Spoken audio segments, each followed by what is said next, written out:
Bismillahirrahmanirrahim.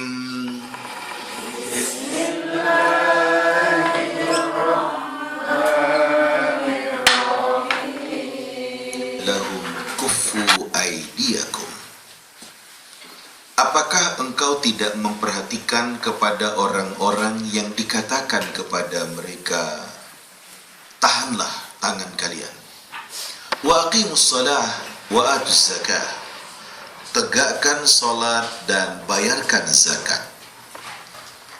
Falamma kutiba alaihimul qital. Tatkala telah diwajibkan kepada mereka pertempuran, peperangan. Idza fariqum minhum yakhshawna an-nasa ka khasyatillah aw ashadda khasyah. Ternyata ada segolongan di antara mereka yang demikian takut kepada orang-orang, kepada musuh, seperti takut kepada Allah, atau lebih takut lagi. Wa qalu, mereka mengatakan, Rabbana lima katabta alaina al-qital. Ya Allah, ya Tuhan kami, kenapa kau wajibkan kepada kami peperangan itu? Laula akhartana ila ajalin qarib. Kenapa tidak kau tangguhkan kepada kami peperangan itu sampai batas yang dekat? Qul, katakan ya Muhammad, mata'ud dunya qalil. Kesenangan kehidupan dunia itu sedikit, sebentar. Wal akhiratu khairul liman ittaqa. Sementara akhirat itu lebih baik bagi orang-orang yang bertakwa. Wala tuzlamuna fatila. Kalian tidak akan dizalimi sedikit pun. Ainama takunu yudrikumul mautu walau kuntum fi burujim musyayyadah. Di mana saja kamu berada, pasti kematian itu akan menjumpai kamu, kendati pun kamu ada di dalam suatu benteng yang demikian sangat kokoh. Wa in tusibhum hasanatu yaqulu hadhihi min indillah. Jika mereka mendapatkan kebaikan, mereka pasti mengatakan ini berasal dari sisi Allah. Wa in tusibhum sayyi'atu yaqulu hadhihi min indik. Jika mereka mendapatkan suatu yang tidak baik, pasti mereka akan mengatakan ini dari sisi engkau. Qul, katakan ya Muhammad, kullum min indillah. Semuanya itu berasal dari sisi Allah. Fama lihaula'il qaumi la yakaduna yafqahuna haditha. Ada apa dengan mereka kaum itu yang hampir mereka itu tidak mengerti akan berita? Ma asabaka min hasanatin faminallah.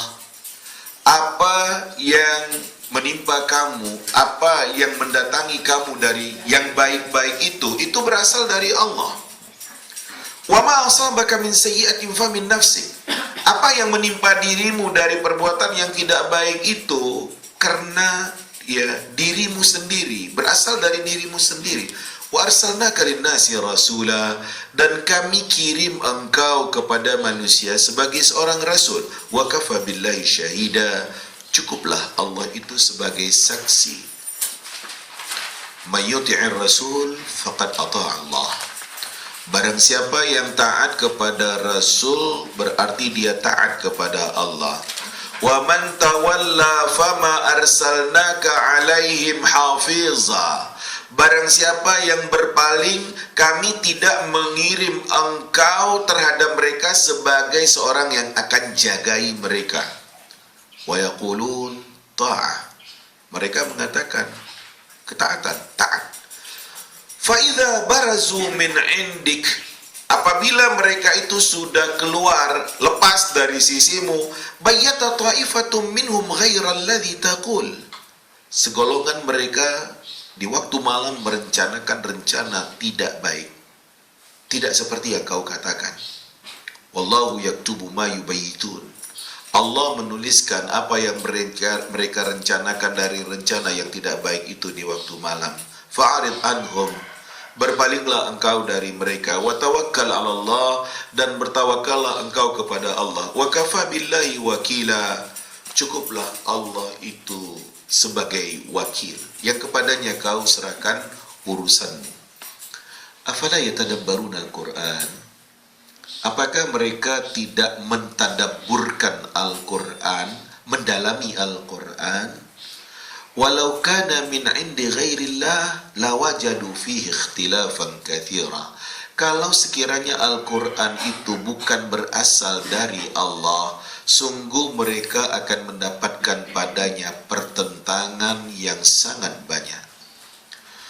Wa idza ja'ahum amrun minal amni awil khauf adza'u bih. Apabila datang kepada mereka suatu persoalan dari keamanan atau rasa takut, mereka demikian menyebarluaskannya, menyiarkannya. Walau radduhu ila rasul wa ila ulil amri minhum. Kalau sekiranya mereka kembalikan hal itu kepada rasul dan kepada pimpinan yang ada di antara mereka, la alimahu alladhina yastanbitunahu minhum. Sungguh akan tahu hal itu orang-orang yang mereka menyimpulkannya dari mereka. Walaula fadlullahi alaikum wa rahmatuhu lattaba'tumus syaitana illa qalila. Kalau bukan karena karunia Allah atas kamu, kalau bukan karena rahmatnya, sungguh kalian akan mengikuti syaitan, kecuali sedikit di antara kalian yang tidak. Ibu-ibu, bapak-bapak yang saya muliakan, ayat Allah Subhanahu wa Ta'ala yang kita baca tadi, bagian awal dari ayat yang kita baca adalah menjelaskan tentang keberadaan kaum muslimin ketika ada dalam periode Makkah. Setelah Nabi SAW berdakwah, menyampaikan Islam kepada orang-orang yang ada di sekitarnya, orang-orang Makkah, ada di antara mereka yang beriman kepada Nabi SAW. Orang yang beriman kepada Nabi SAW dalam periode Makkah itu kurang lebih 13 tahun ditahan oleh Allah Subhanahu wa Ta'ala dari berperang. Kuffu aidiakum, tahan tangan kalian dari berperang, tahan tangan kalian dari melakukan perlawanan terhadap orang-orang musyrik Makkah itu. Wa aqimus shalah wa atuz zakat, tegakkan saja solat, beribadah kepada Allah Subhanahu wa Ta'ala, dan bayarkan zakat, keluarkan zakat, terutama sekali untuk menolong sahabat-sahabat yang miskin, yang susah, yang mereka itu memang demikian berat dalam periode Makkah yang ada. Jadi ibu-ibu, bapak-bapak yang saya muliakan, kaum muslimin, kesimpulannya, sahabat, kesimpulannya, selama 13 tahun di Makkah itu tidak dibolehkan oleh Allah untuk berperang, ngangkat senjata melawan orang-orang musyrik Makkah.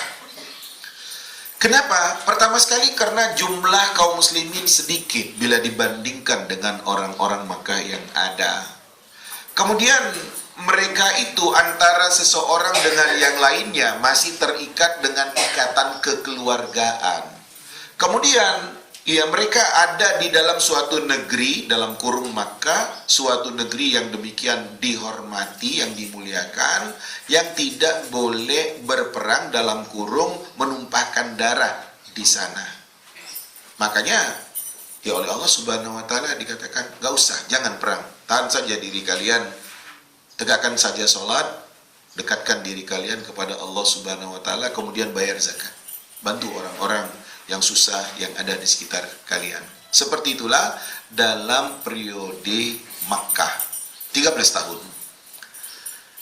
Ketika Allah Subhanahu wa Ta'ala telah mewajibkan perang kepada kaum muslimin, kepada Nabi dan para sahabat radhiyallahu anhum, ternyata ada di antara orang-orang dalam kurung orang munafik yang gak berani perang.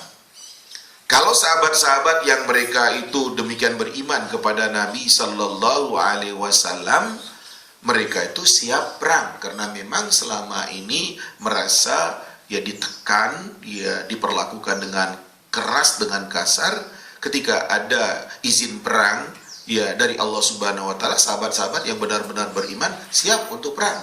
Tapi ada di antara orang-orang yang ketika itu di Madinah adalah orang-orang munafik. Itu kata Allah, ternyata ketika sudah diwajibkan perang itu ada sekelompok di antara orang-orang yang mengaku beriman, mereka itu adalah orang munafik, mereka takut kepada musuh, gak berani. Ya.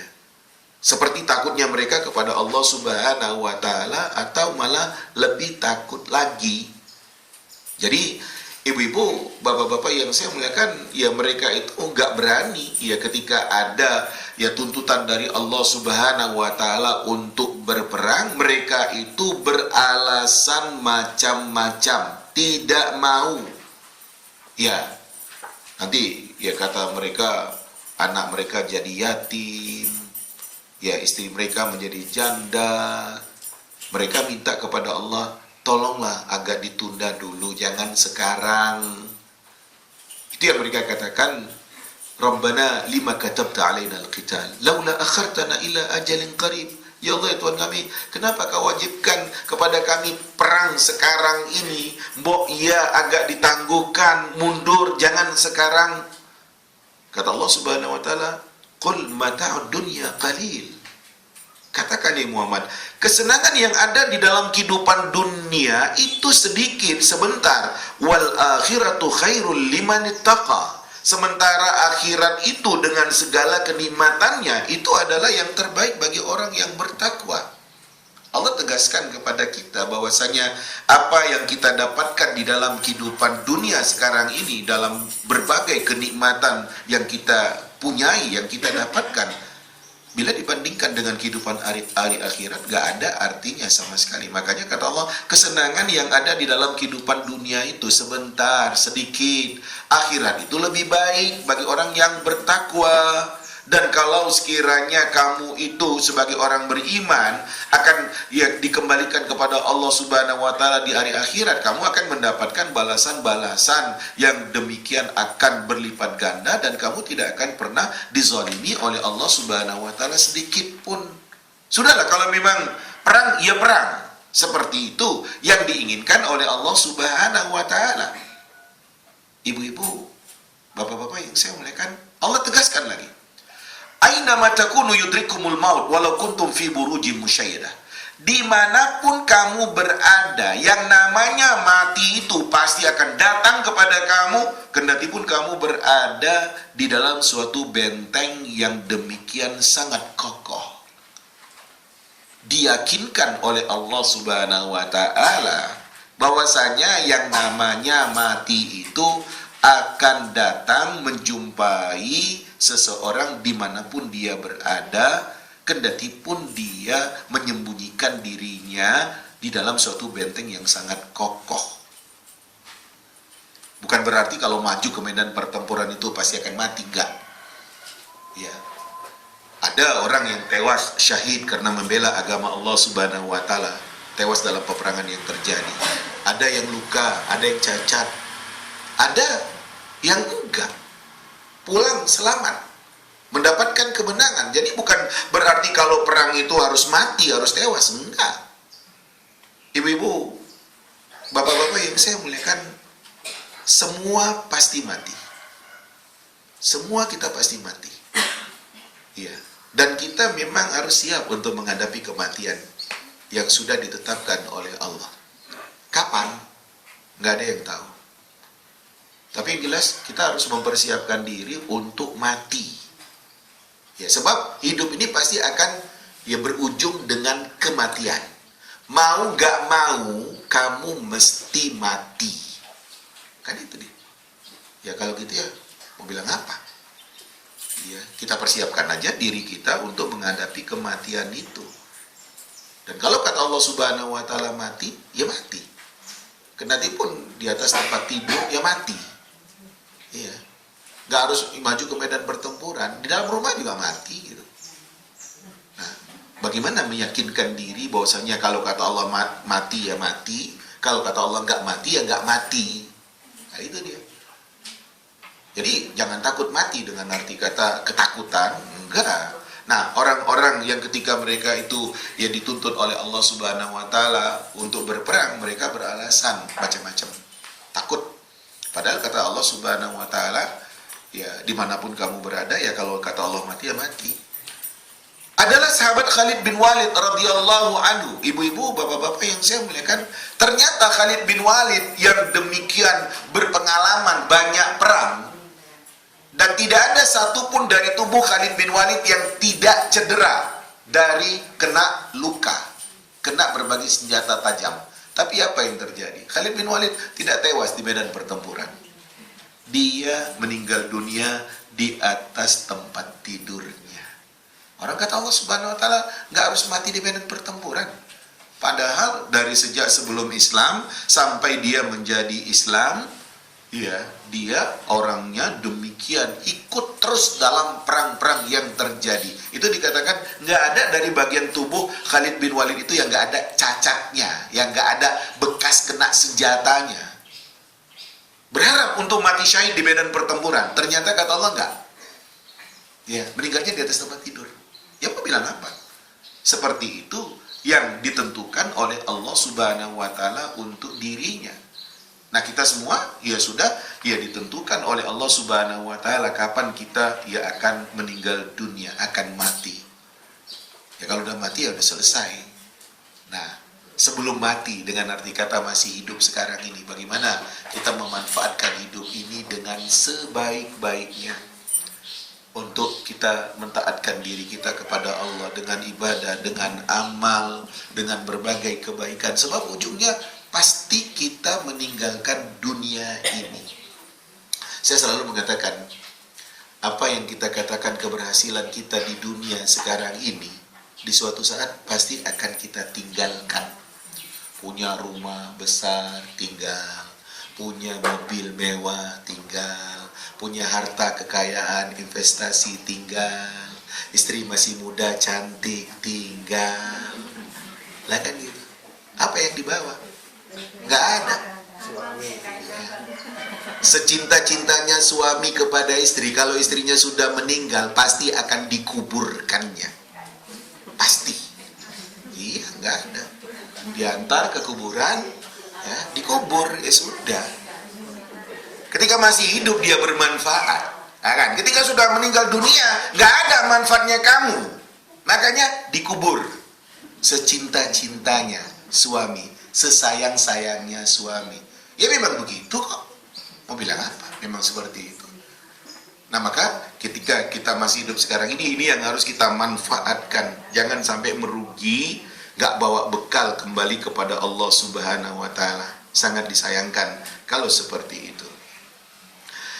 Ibu-ibu, bapak-bapak yang saya muliakan, orang-orang munafik yang ada pada masa Rasul Sallallahu Alaihi Wasallam itu, kata Allah, wa in tusibhum hasanatu yaqulu hadhihi min indillah. Jika mereka mendapatkan kebaikan-kebaikan seperti umpamanya kemenangan di dalam pertempuran, seperti umpamanya hidup yang baik, harta yang berlimpah ruah, hasil perdagangan, pertanian. Kalau mereka mendapatkan kebaikan-kebaikan seperti itu, mereka mengatakan hadhihi min indillah. Ini semuanya ya dari Allah, Allah yang ngasih, kata mereka. Tapi wa in tusibhum sayyi'atun yaqulu hadhihi min indik. Kalau sekiranya mereka mendapatkan ya suatu yang tidak baik, kalah umpamanya, luka umpamanya dalam pertempuran yang terjadi, atau dalam kehidupan mereka itu dengan kekeringan, tidak berhasil panen, gagal di dalam panen, perdagangan, atau banyak musibah-musibah, bencana-bencana yang terjadi, itu orang munafik itu ya selalu mengatakan hadhihi min indik. Ini gara-gara kamu, hai Muhammad. Kami dapat musibah seperti ini, kami dapat celaka seperti ini karena ya mengikuti engkau, karena ikut agama kamu. Ibu-ibu, selalu saja rasul-rasul yang ada disalahkan ketika mereka mendapatkan musibah, derita, atau sesuatu yang mencelakakan. Sama dulu, ya, pada masa Nabi Musa, itu orang-orang Bani Israel mengatakan, فَإِذَا جَاءَتْهُمُ الْحَسَنَةُ قَالُوا لَنَا هَذِهِ. Kalau mereka mendapatkan kebaikan-kebaikan, mereka mengatakan, ini memang untuk kami. وَإِنْ تُصِبْهُمْ سَيِّئَةٌ يَطَّيَّرُوا بِمُوسَى وَمَن مَّعَهُ. Tapi kalau sekiranya mereka mendapatkan kesulitan-kesulitan, suatu yang gak enak, yang gak baik, mereka menganggap sial terhadap Musa dan orang-orang yang bersamanya. Ini gara-gara kamu. Seperti itulah, ya, orang-orang munafik menyalahkan Rasul Allah yang ada. Ibu-ibu, bapak-bapak yang saya muliakan, Allah katakan, Qul, katakan ya Muhammad, kullum min indillah. Semua itu berasal dari Allah. Fama lihaula'il qaum la yakaduna yafqahuna haditha. Ada apa dengan kaum itu, dalam kurung orang munafik, yang mereka itu enggak mau mengerti, enggak bisa mengerti dengan apa yang disampaikan kepada mereka. Ada apa dengan mereka seperti itu? Kok ya sudah dijelaskan, ya mereka itu enggak ngerti juga. Kok malah mereka itu nyalahkan Rasul?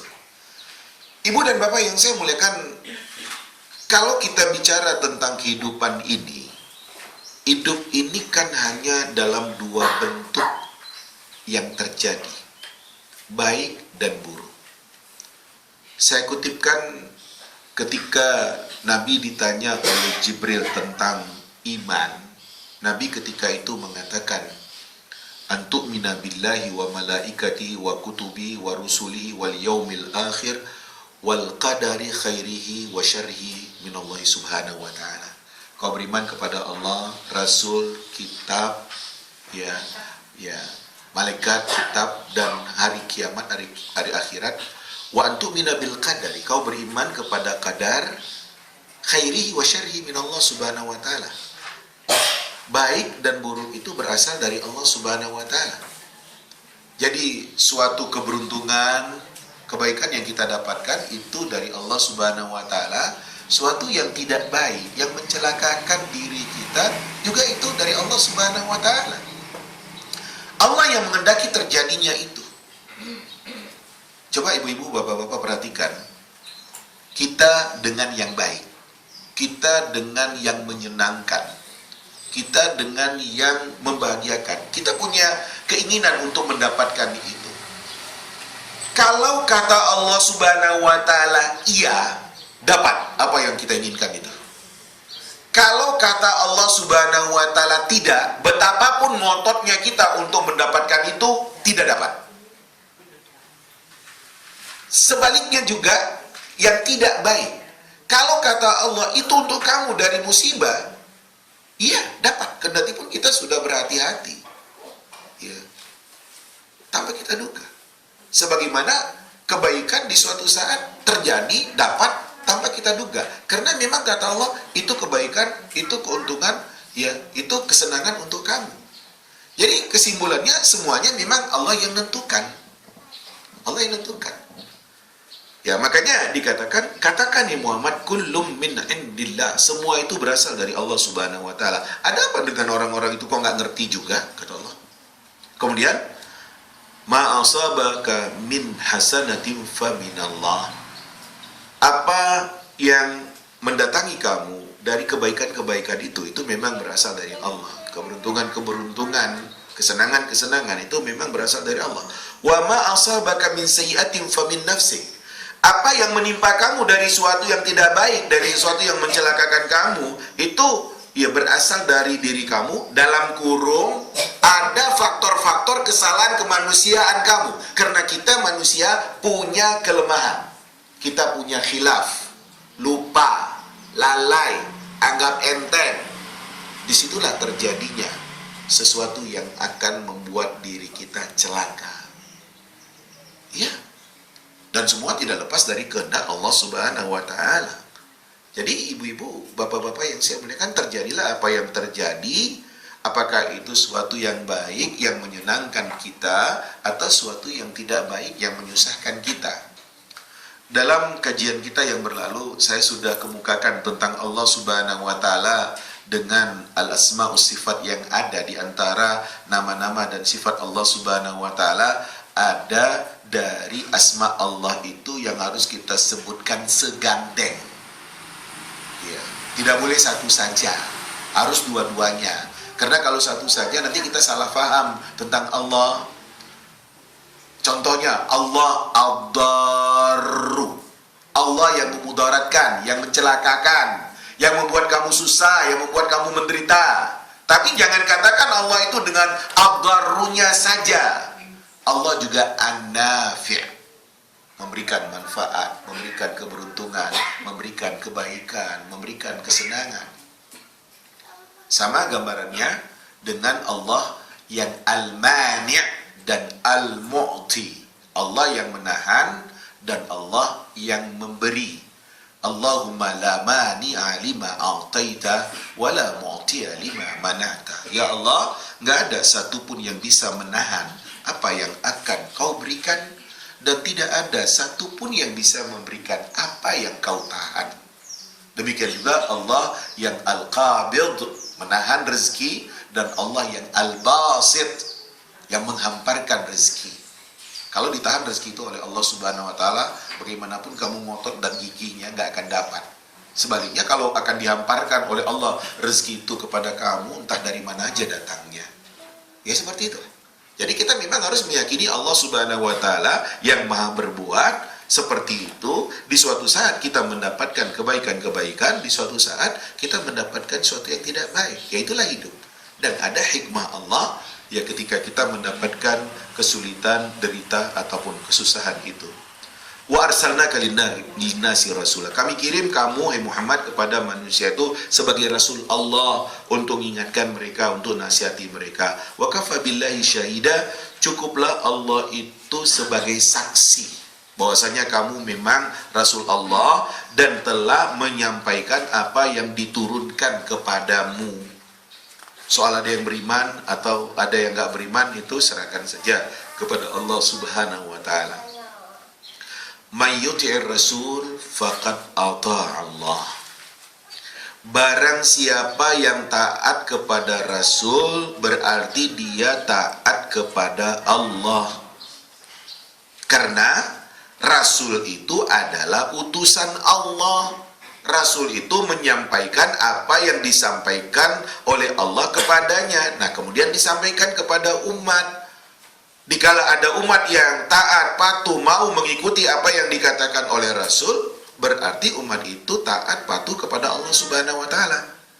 Wa man tawalla, barang siapa yang berpaling, gak mau, fama arsalnaka alaihim hafiza. Muhammad, kami gak kirim engkau kepada mereka untuk jagai mereka. Enggak. Pokoknya kamu sampaikan, cukup. Ya, bukan kamu harus jagai mereka, memeriksa mereka, ngawasi mereka. Enggak, sebab beragama ini adalah dengan kesadaran. Enggak harus diawasi. Ya, masa bisa Rasul ngawasi semua sekian banyak manusia-manusia yang ada. Makanya dikala ditanamkan kesadaran itu, keimanan itu, maka berjalanlah dia. Ketika ada perintah dilakukan, ketika ada larangan dia akan berhenti. Wa yaqulun ta'ah, mereka mengatakan ya taat. Ya, ini orang munafik. Kalau di hadapan Nabi itu ya sepertinya semuanya ya, patuh, oke.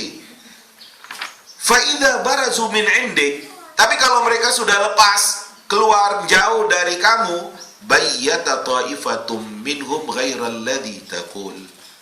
Sekelompok dari orang-orang munafik itu merencanakan rencana-rencana yang tidak baik di waktu malam, enggak seperti yang kau katakan itu.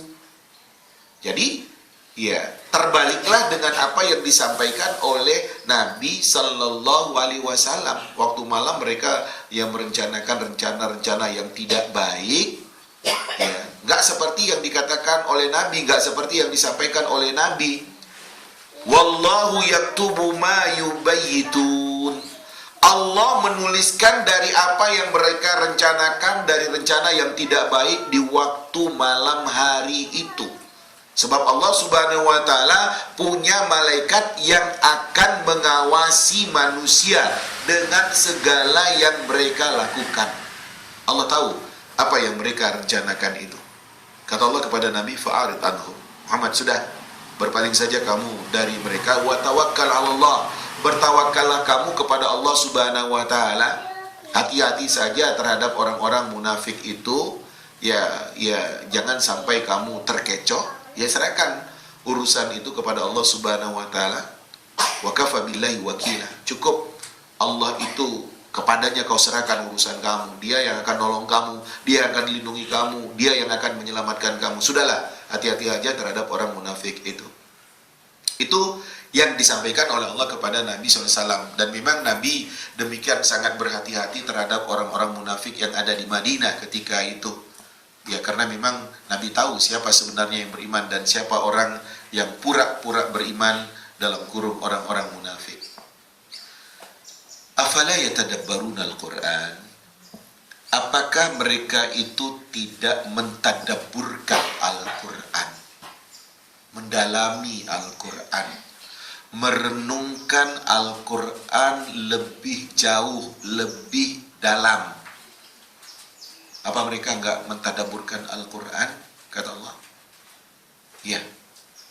Walau kana min indi ghairillah lawajadu fihi ikhtilafan katsira. Kalau sekiranya Al-Quran itu bukan berasal dari Allah, pasti mereka mendapatkan di dalam Al-Quran itu pertentangan yang banyak sekali. Tapi karena Al-Quran itu adalah berasal dari Allah Subhanahu wa Ta'ala, tidak ada satupun yang bertentangan dari ayat-ayat Al-Quran yang ada. Nggak ada. Ibu-ibu, bapak-bapak yang saya muliakan, Al-Quran wahyu dari Allah yang diturunkan kepada Nabi Muhammad Sallallahu Alaihi Wasallam, dan mereka boleh memperhatikan Al-Quran, mengamati Al-Quran itu. Cobalah perhatikan. Nggak ada satupun yang bertentangan dari apa yang dikatakan oleh Allah dalam ayat-ayat Al-Quran itu. Kalau sekiranya Al-Quran itu buatan Muhammad, pasti akan ada pertentangan di sana sini.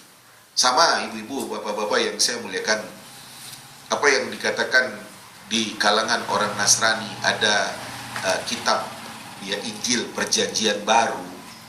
Antara satu Injil dengan Injil yang lain itu berbeda-beda, bertentangan. Orang buatan manusia. Ya, bukan wahyu Allah, Injil yang ada dalam kurung Perjanjian Baru itu. Tapi kalau Al-Quran itu adalah berasal dari Allah Subhanahu wa Ta'ala, maka tidak ada pertentangan antara ayat dengan ayat yang ada. Orang-orang yang beriman akan mengambil apa yang dikatakan oleh Allah Subhanahu wa Ta'ala dari ayat-ayat yang dikemukakan itu. Wa idza ja'ahum amrun minal amni awil khauf adza'u bih. Apabila datang kepada mereka suatu persoalan, apakah yang terkait dengan masalah keamanan atau suatu yang menakutkan, mereka demikian cepat menyebarluaskannya. Ibu-ibu, bapak-bapak yang saya muliakan, ayat ini merupakan peringatan bagi kita apabila mendengar sesuatu, apakah itu yang baik atau tidak baik, jangan cepat-cepat langsung menyebarluaskannya. Gak boleh. Cobalah, pelajari dulu. Perhatikan dulu. Jangan tergesa-gesa menyampaikan suatu berita yang terdengar. Perhatikan dulu, pelajari dulu, amati dulu. Tabayun dulu. Ini Kemudian diingatkan oleh Allah, ada orang-orang, kata Allah Subhanahu wa taala, mereka itu kalau sampai kepada mereka persoalan terkait dengan masalah keamanan atau ya terkait dengan masalah yang menakutkan, yang mengkhawatirkan, mereka cepat-cepat menyebarkan hal itu. Kita diingatkan, nggak boleh. Ya. Jangan cepat-cepat langsung disampaikan apa yang tadi terdengar, enggak. Ya. Jadi teliti dulu permasalahannya. Hadis-hadis Nabi SAW demikian mengingatkan kita supaya kita jangan langsung menyebarluaskan apa yang kita dengar, apakah itu sesuatu yang baik atau sesuatu yang tidak baik. Kata Nabi SAW, kafa bil mar'i kadziban an yuhadditha bi kulli ma sami'. Cukuplah bagi seseorang merupakan kebohongan kalau dia menceritakan apa yang tadi dia dengar. Dosa, bohong, kata Nabi. Kalau setiap yang kamu dengar, langsung kamu ceritakan, langsung kamu sebarluaskan kepada orang-orang. Ya. Kemudian dalam hadis yang lain Nabi mengatakan, man haddatha bihadithin wa huwa yara annahu kadhib fa huwa ahadul kadhibin. Barang siapa yang menceritakan suatu berita, dia melihat itu berita bohong, enggak benar, tapi dia sebarluaskan, berarti dia termasuk orang yang pembohong itu. Jadi tahu ini berita nggak benar, tapi dia sebarluaskan juga, dia sampaikan SMS umpamanya, nyebar. Kamu termasuk pembohong kamu karena menyebarluaskan berita yang nggak benar itu. Nah, kata Allah, walau radduhu ila rasul wa ila ulil amri minhum. Kalau sekiranya mereka kembalikan hal itu kepada Rasul, kepada pimpinan yang ada di antara mereka, la'alimahu alladhina yastanbitunahu minhum. Sungguh akan tahu orang-orang yang menyimpulkan tentang berita itu. Apa dan bagaimana sebenarnya. Jadi harus ya memang diperhatikan, diteliti tentang hal itu benar atau tidak benarnya. Ibu-ibu, bapak-bapak yang saya muliakan, pernah terjadi suatu peristiwa, terdengar berita bahwasanya Rasul Sallallahu Alaihi Wasallam menceraikan istrinya. Ya, Umar bin Khattab radhiyallahu anhu pada mendengar orang cerita tentang Nabi menceraikan istrinya. Ketika pulang ke rumah, di rumah orang cerita. Masuk masjid, orang-orang pada ngomong, Rasul menceraikan istrinya. Ya, Umar gak sabar. Kemudian dia tuh ingin cari tahu yang sebenarnya, datang kepada Rasul. Ya, Umar diterima oleh Rasul. Kemudian Umar tanya, ya Rasulullah, atallaqta nisa'ak? Ya Rasulullah, apa memang benar kau menceraikan istri kamu? Kata Rasulullah, enggak, kata Nabi. Allahu Akbar, kata Umar. Allahu Akbar. Loh, kok ada berita? Kok ada berita seperti itu? Kemudian ya Umar setelah ya tahu bahwasanya Nabi ya enggak ada menceraikan istrinya, ya Umar kemudian keluar ke arah pintu masjid. Di pintu masjid itu dia meneriakkan, mengatakan, lam yutalliq Rasulullah sallallahu alaihi wasallam nisa'a. Rasul nggak ada ceraikan istrinya.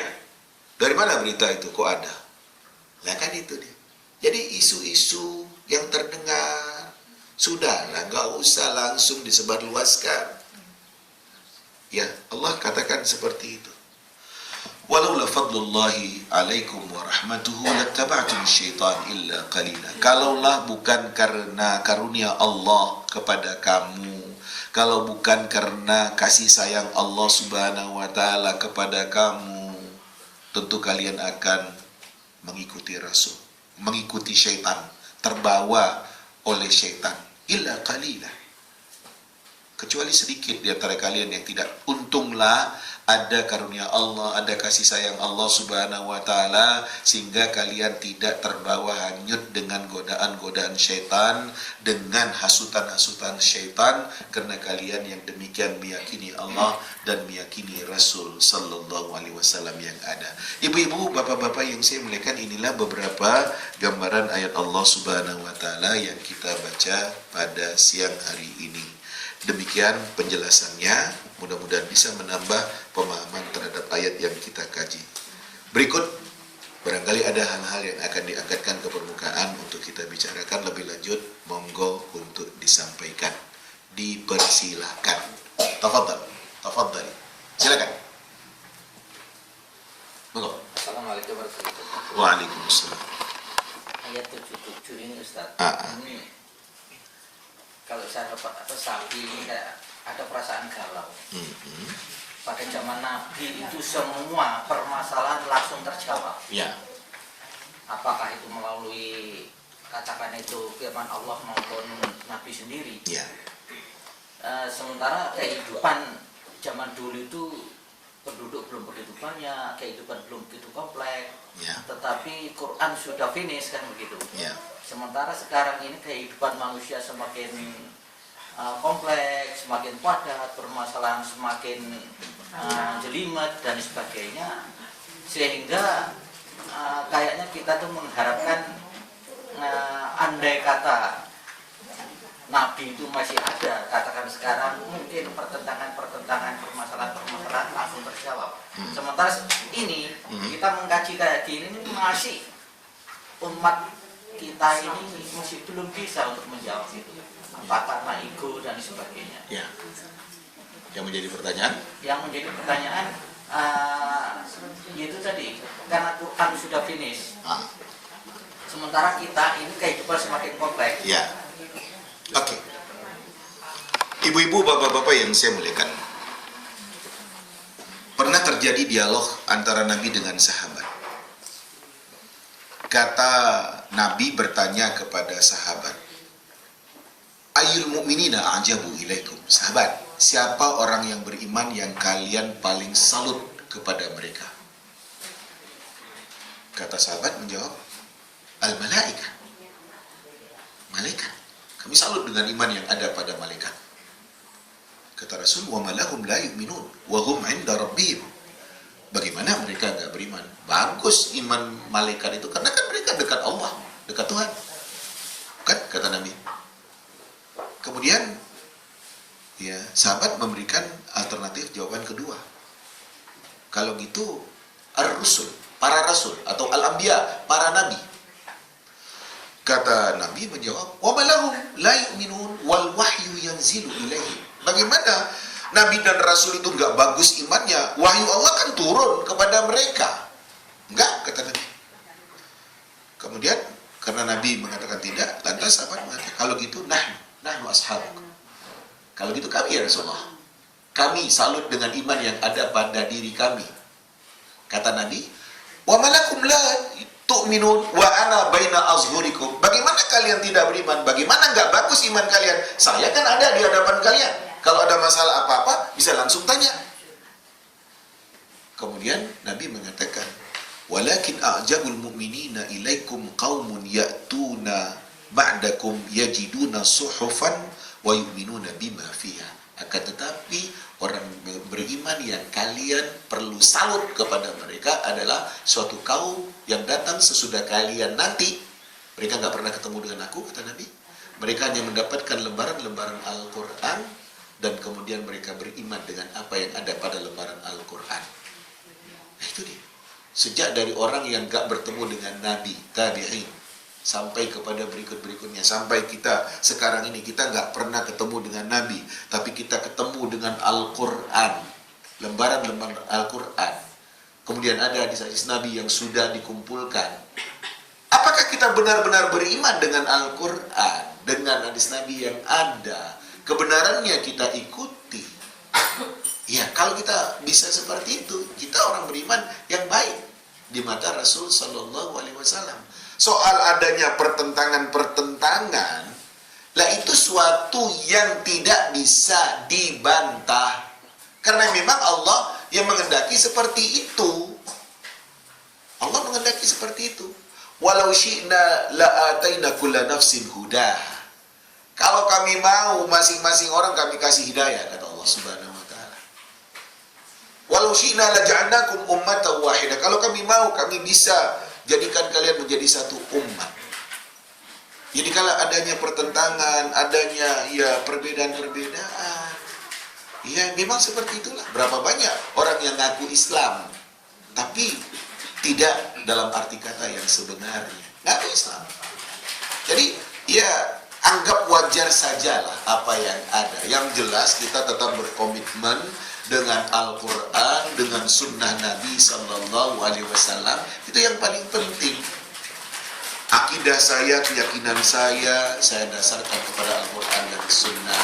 Ibadah saya juga. Jadi kita tak perlu galau.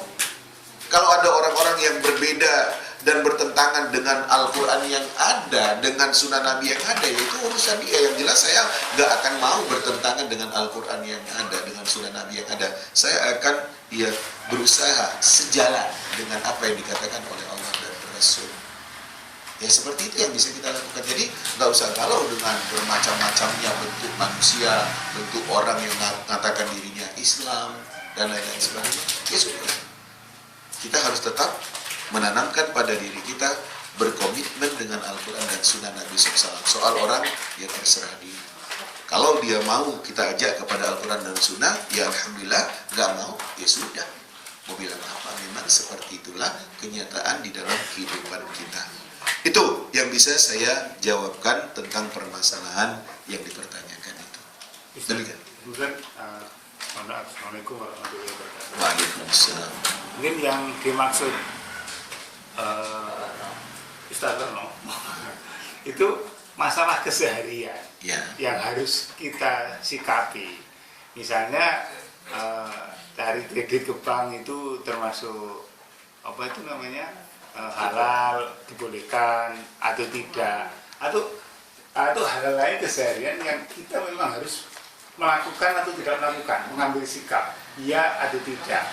Itu mungkin ya, karena kita tidak bisa langsung bertanya kepada Nabi boleh utangan di BCA, di BCN itu halal atau haram, tidak bisa. Makanya kita perlu memutuskan itu, dan pada saat kita melihat, bertanya, mendengar orang-orang yang kita anggap alim itu kadang-kala juga berbeda. Ya. Hukum yang ditetapkan, fatwa yang dikeluarkan itu berbeda. Bagaimana tentang hal itu? Ya. Ibu bapak yang saya muliakan, masalah kekinian itu tidak akan lepas dari pro dan kontra yang membolehkan dan melarang. Karena itu masalah ijtihadiyah. Masalah ijtihadiyah. Kalau kita ingin ya dengan keislaman yang murni benar-benar Islam itu nggak ada sekarang ini di dunia. Yang mana yang benar-benar Islam itu? Sistem perbankan, ekonomi, apakah BSM, Bank Syariah Mandiri itu umpamanya ya betul-betul syariah?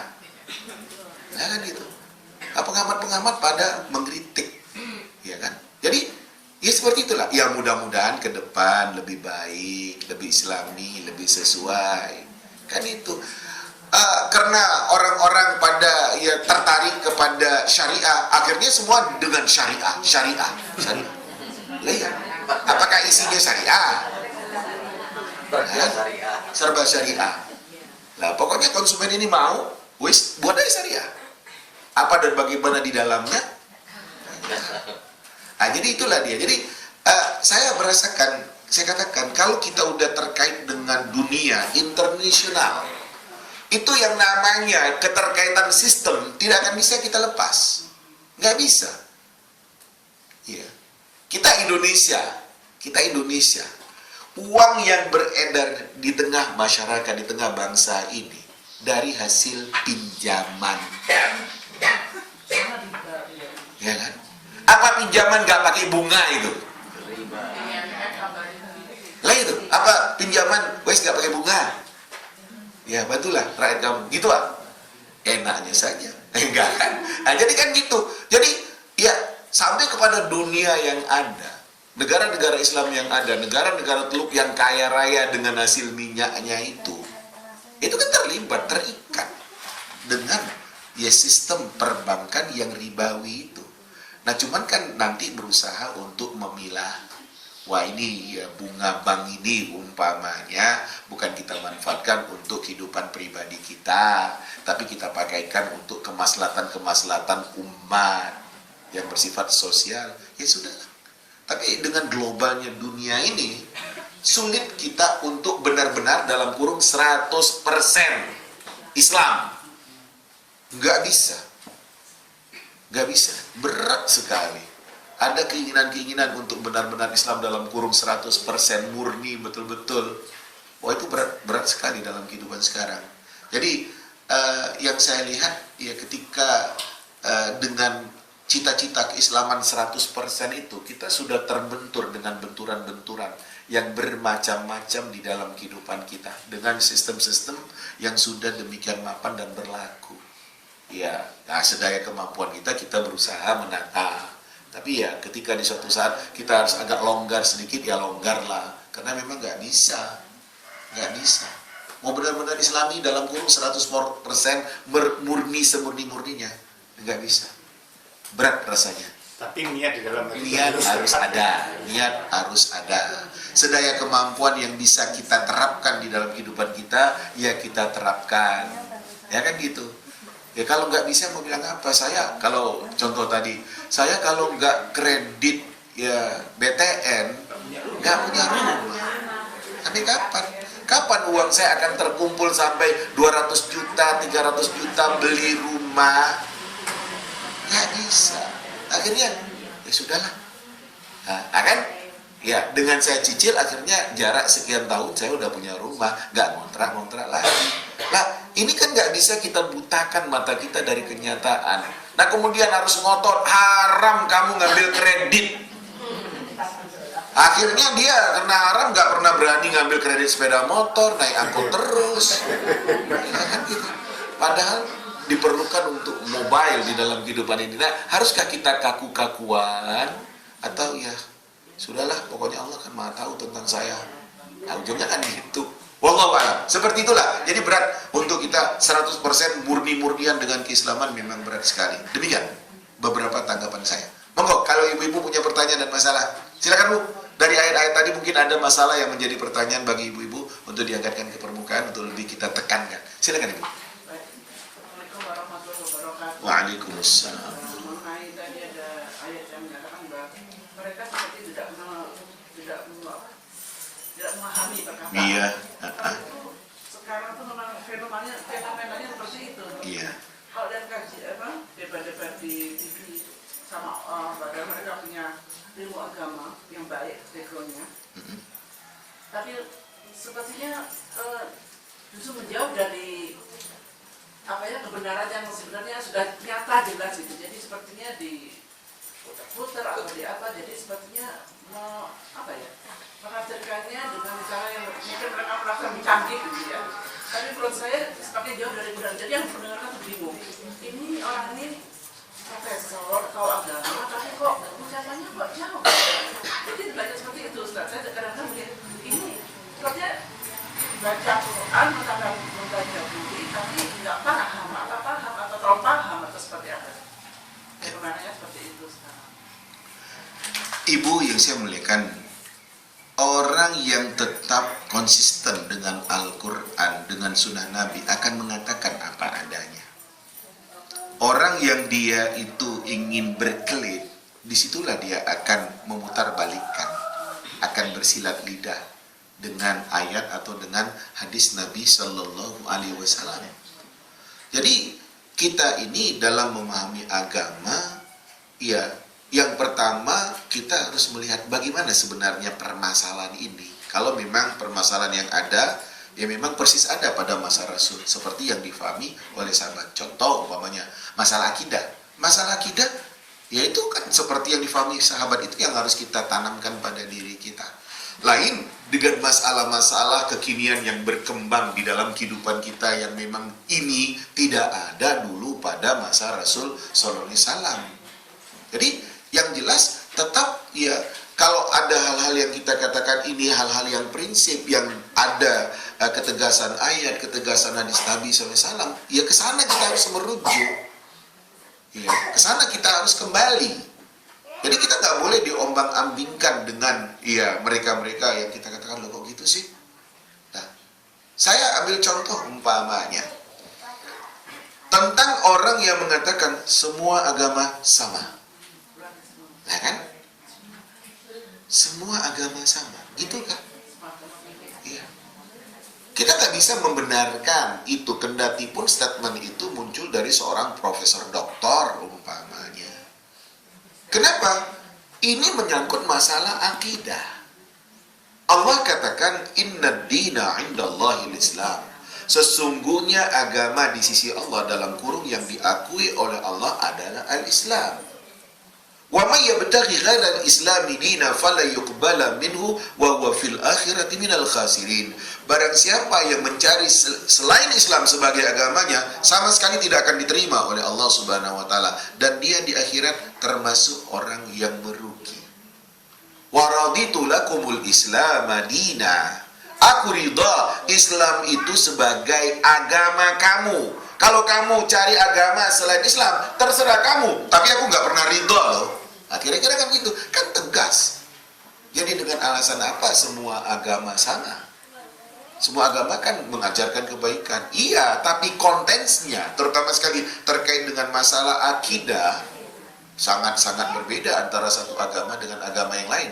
Apalagi kalau kita melihat kepada kesempurnaan dan kelengkapan dari isi agama yang ada. Nggak bisa dibandingkan antara Islam dengan agama-agama yang lain. Karena Islam adalah agama yang diturunkan oleh Allah Subhanahu wa taala untuk menata umat ini dan sempurna. Allah sendiri yang mengatakan sempurna.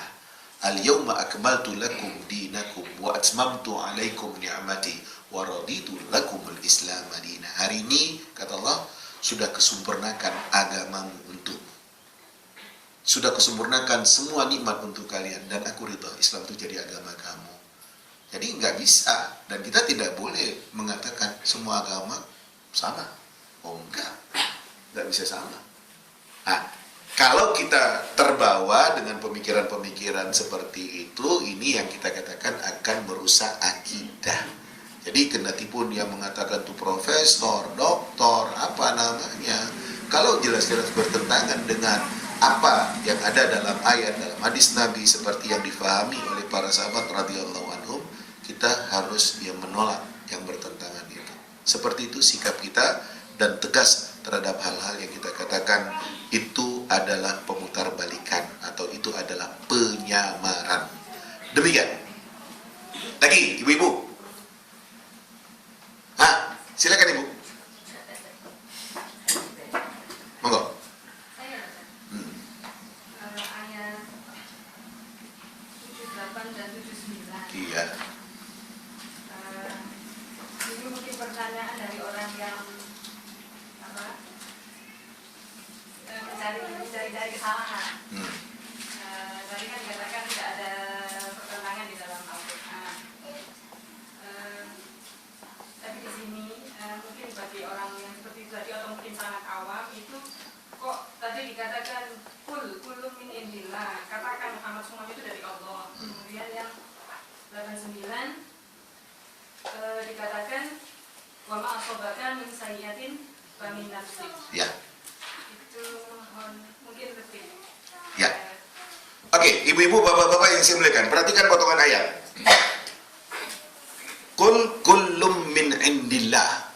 Katakan ya Muhammad, semua itu berasal dari Allah. Yang baik yang kamu dapatkan atau yang tidak baik yang menimpa kamu. Kan gitu. Itu ya gambaran kullum min indillah. Kok di bawah ada wa ma asabaka min hasanatin fa minallah. Apa yang menimpa kamu, apa yang mendatangi kamu dari yang baik-baik itu memang berasal dari Allah. Wa ma asabaka min sayyi'ah fa min nafsik. Apa yang menimpa kamu dari perbuatan yang tidak baik itu dari diri kamu. Ibu-ibu, bapak-bapak yang saya muliakan, sepintas sepertinya ayat ini bertentangan. Tadi katanya semuanya berasal dari Allah. Sekarang kok ada, ya kalau nggak baik itu ya dari diri kamu. Nah, tadi saya katakan, kita ini manusia ada kekhilafan, ada lupa, ada lalai, ada anggap enteng, atau barangkali juga karena salah dan dosa kita yang kita dihukum oleh Allah karena salah dan dosa itu perbuatan baik itu Karena salah kamu dihukum oleh Allah. Karena dosa kamu dihukum oleh Allah Subhanahu wa taala. Jadi, ya, semuanya tidak lepas dari kehendak Allah Subhanahu wa taala.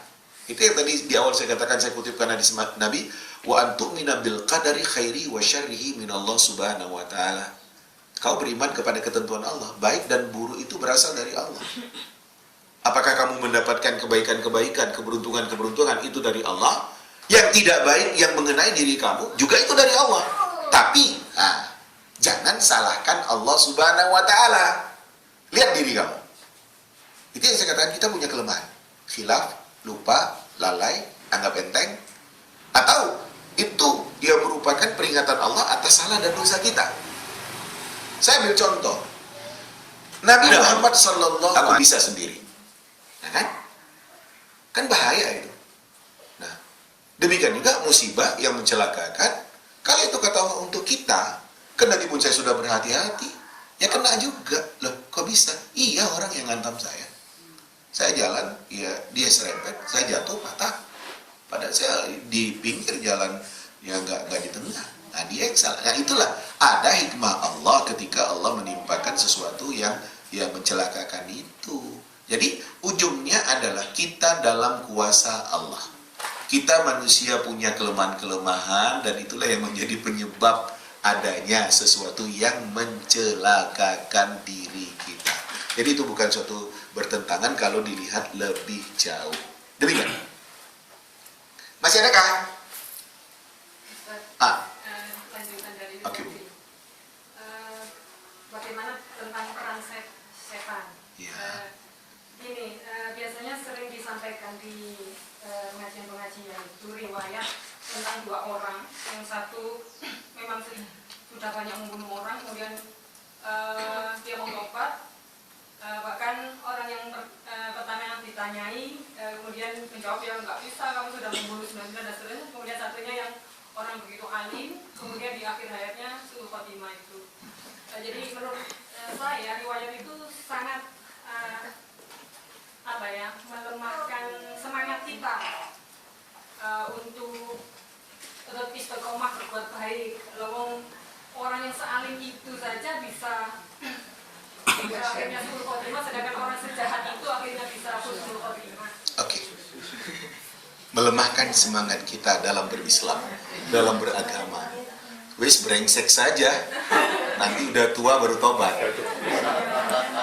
Siapa yang bisa jamin kau tobat waktu tua nanti? Kan itu dia. Nah, ibu-ibu, bapak-bapak yang saya muliakan, memang kadang-kadang kan seperti itu. Wis enak aja, brengsek aja dulu, puas-puaskan aja dulu. Ya nanti tobat. Yang bilang kamu nanti kamu bisa tobat waktu tua, siapa? Jangan-jangan tambah jadi-jadi kamu. Nah, kan gitu. Oke. Innal a'mal bil khawatim. Potongan hadis Nabi. Semua amal tergantung ujungnya. Bagaimana akhir dari kehidupan yang ada. Semua kita terancam.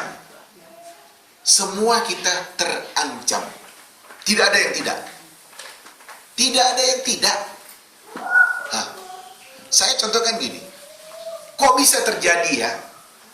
Anak seorang alim, anak bapak yang tak beribadah, ibu aktivis agama, kok anaknya bisa murtad ikut agama Kristen karena memperturutkan cinta? Kok bisa? Kan itu dia. Ya. Demikian juga sebaliknya, anak seorang pendeta, aktivis gereja, kok bisa masuk Islam? Jadi ujung kehidupan kita nggak tahu. Nah, karena kita nggak tahu, ketika kita sekarang sebagai seorang yang beriman kepada Allah, bagaimana kita merawat iman kita, menumbuh suburkan iman kita, menambah keyakinan kita kepada agama, sehingga kokoh, kuat. Ini dia, usaha kita ngaji ini ya usaha untuk mengokohkan iman, untuk memantapkan iman. Ya. Jadi semakin ngerti, semakin sadar gitu. Di samping kita mengkaji agama, ya memantapkan keyakinan kita kepada Allah, kepada agama yang ada, kemudian kita tadahkan tangan kita mohon kepada Allah Subhanahu wa taala. Allahumma ya muqallibal qulub, tsabbit qalbi ala dinik. Ya Allah yang ngutak-ngatik hati, tolong tetapkan hatiku pada agamamu. Rabbana la tuzigh qulubana ba'da idh hadaitana wa hab lana min ladunka rahmah innaka antal wahhab. Ya Allah, ya Tuhan kami, jangan kau sesatkan hati kami setelah kau berikan hidayah itu kepada kami. Berikan kepada kami rahmat-Mu ya Allah, karena Engkau adalah yang Maha Pemberi. Allahumma a'inni ala dzikrika wa syukrika wa husni ibadatik. Ya Allah, tolong kami untuk selalu ingat kepadamu, untuk selalu mensyukuri nikmat-Mu dan tetap baik dalam beribadah kepadamu. Mohon doa. Nah, ini yang harus kita lakukan, ya kita upayakan. Mudah-mudahan di suatu saat meninggal dunia dengan husnul khatimah. Ini harapan kita, amin ya rabbal alamin. Seperti itulah.